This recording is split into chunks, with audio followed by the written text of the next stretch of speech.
Bicol Province, Philippines. Ayan. Uwi na kami. Punta kami ng bayan at dito kami dadaan.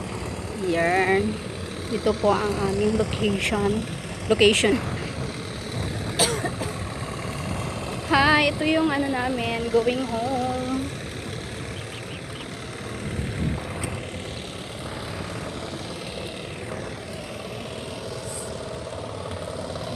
Natatakpan yung aming Bulkan Bulusan. Malapit kami sa Bulkan Bulusan. My sister Estreson, si sister. So tingnan nyo guys yung ano. Ayan. Yan, mag-uuman na.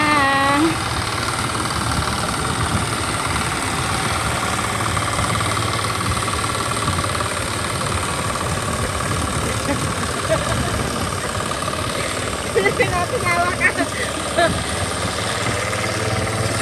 Natutuwa siya. Yeah. Beautiful place here. So, ganito medyo kalayo.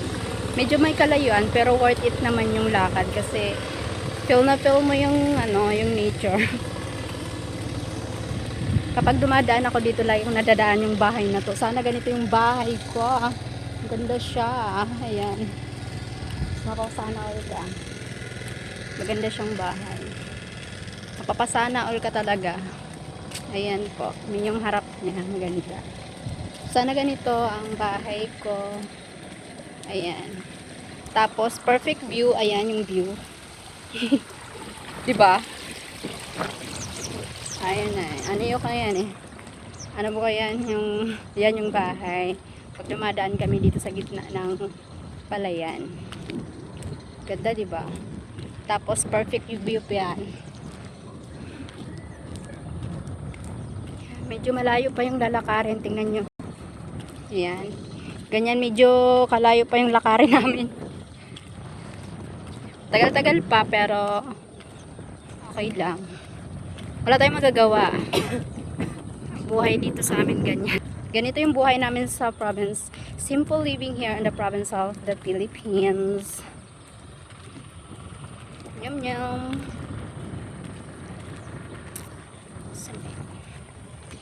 Yeah, thank you so much for the watching. Hope you ano.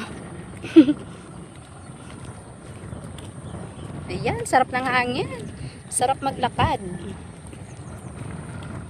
Kaya na si ano, si